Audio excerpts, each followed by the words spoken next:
How would you reply if someone said this is actually partly your fault? You have been going over to Europe, you've talked to the French President Emmanuel Macron and said if you hold out and you don't give Theresa May what she wants, then you are more likely to get a second referendum, which may mean that the UK stays in the EU. So I keep reading this. This is what I've been saying to Macron. I haven't been saying that to Macron. What I've said to President Macron, which is the same I've said to all the European leaders, is nothing to do with the negotiation.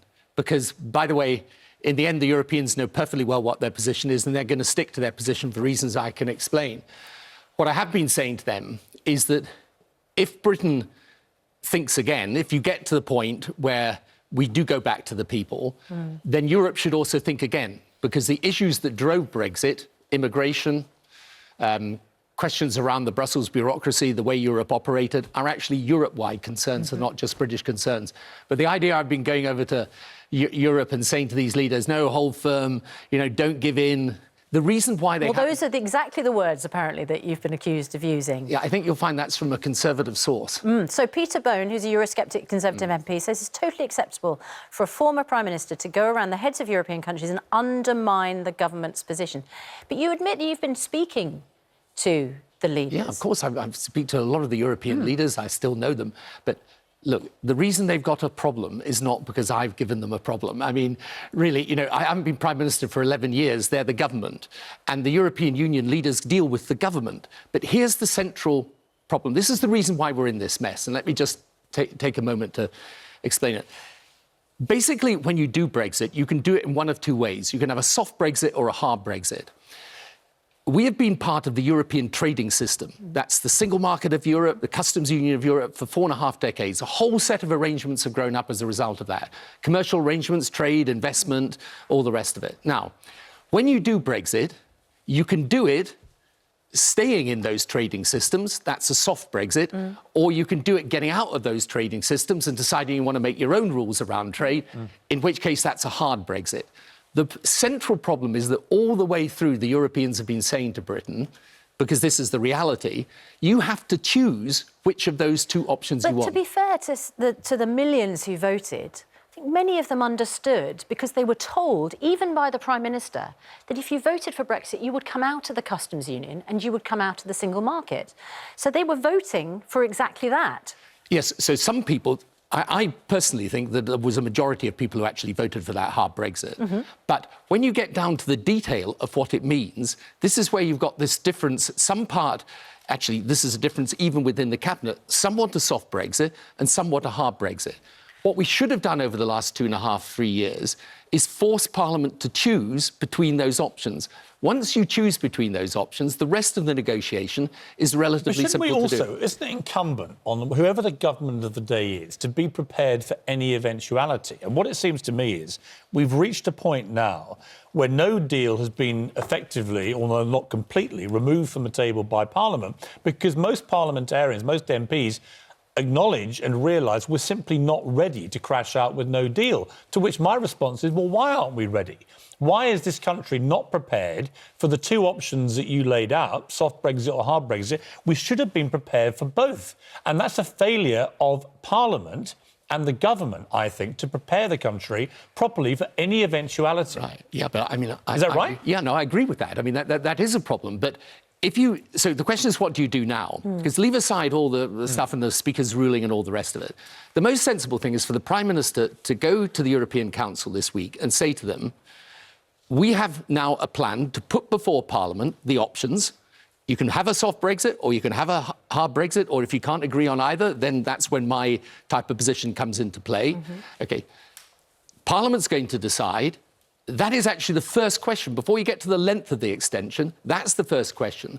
And then in order to make sure that you're not extending the whole Brexit nightmare, frankly, then you should take that out of the transitional period. So at the moment, for example, we have a situation where, in a curious way, we agreed to do all the withdrawal negotiation first, and then you have a 21-month period of transition.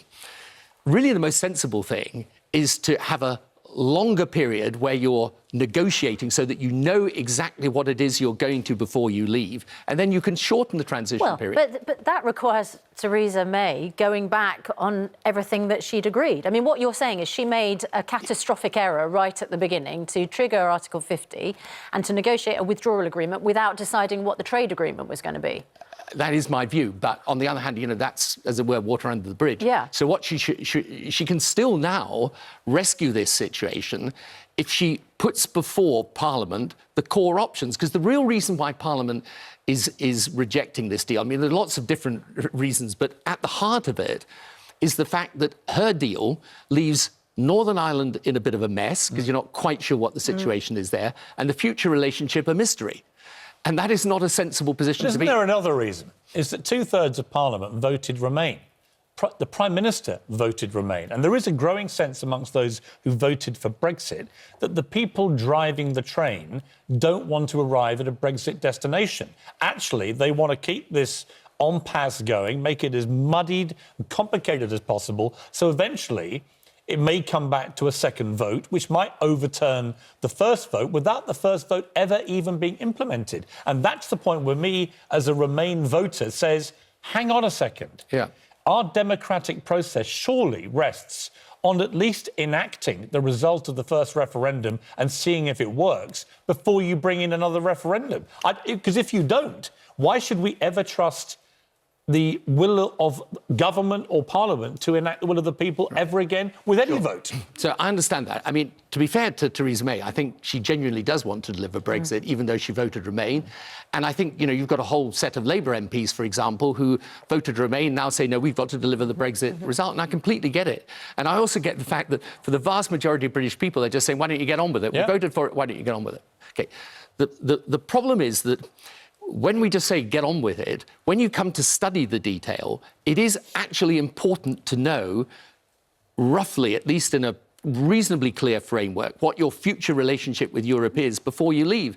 Otherwise, you're moving house before you have any idea what the new house looks like.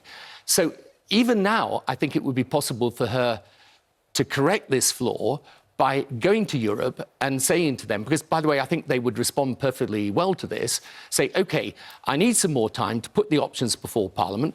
Once those options come before Parliament, Parliament's got to vote. They want a soft Brexit, they want a hard Brexit. They've got to make up their minds. And then the question, I think, would then be, because I think that when people see the detail of what soft and hard means, it may be, but it may not be, but it may be that members of Parliament think actually the final say should go with the people. But people are saying on Twitter, right, already, the moment they heard you were coming on, it's like, Tony Blair wants a second vote, right? He wants the people, now they're better informed, to have a second vote and so on.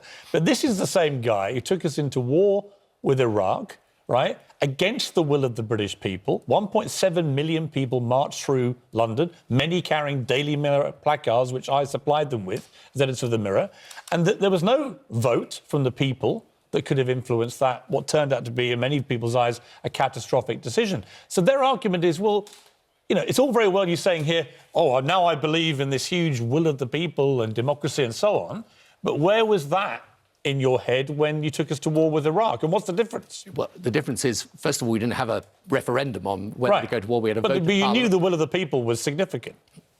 I think if you look back, it's a little less clear than that, actually, Piers. And Parliament voted because both the Labour Party and the Conservative Party were in favour of doing it. We can go back over and argue that right. Both parties are in favour of Brexit. Yeah, but that doesn't mean it's going to happen. Look, so the parallel is not completely just, irrational, is it? Except in this case, the reason why I say you can't change Brexit without a further referendum is because it was a referendum that mandated it.